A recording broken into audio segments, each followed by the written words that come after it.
Most human endeavors succeed because of cooperation. Cooperation is the force behind revolutions, discoveries, and even everyday life.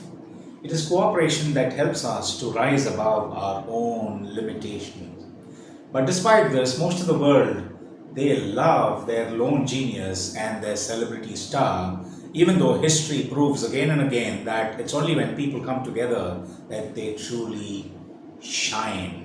Remember those closing credits at the end of a movie with the hundreds of names that scroll up the screen? That's to remind us about all those people who have come together to play ball in creating that film and getting it ready for screening. It's not just the hero or the main protagonist who have gone into making that film. It's all these people who have chipped in to make that movie box office hit or failure, whatever it is. All these people have done it because movie making is a colossal team effort. In 1962, John Glenn was about to orbit the Earth. But before he would agree to be launched into space, he had one request. Can you please get those girls to check the numbers again? And who were those girls? They were Kathleen Johnson, Dorothy Vaughan, and Mary Jackson, three African American women, one a mathematician, one a programmer, and one an engineer.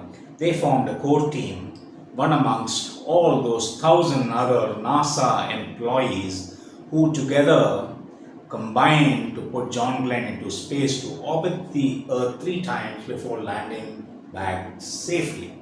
And imagine all this happened in the 60s America when segregation and discrimination was still rampant.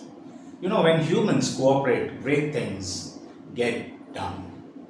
Cooperation is a force that transcends race, religion, caste, creed, and even nationality because when people work with a common goal, they don't care who you are.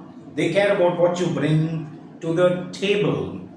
That is what is important about cooperation because cooperation speaks the language of purpose, not the language of prejudice. And it's not just these lofty events that require cooperation. Cooperation is needed even to run a family. The four walls of the house, just the four walls of the house and bloodline is not enough to keep a family together.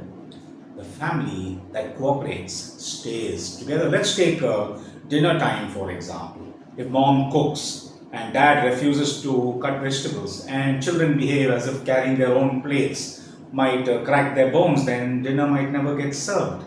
But if one chops and one cooks and one sets the table, then suddenly it stops feeling like work. It starts feeling like a family celebration. Take work.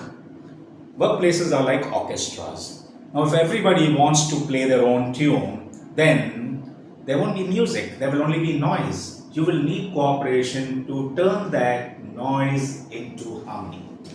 Next time you're sitting down for a meal, focus on one ingredient in your meal and think of all those people who worked in tandem to get that ingredient into your meal from the time it was a tiny seed about to be planted in some soil, someplace, till it reached fulfillment on your table.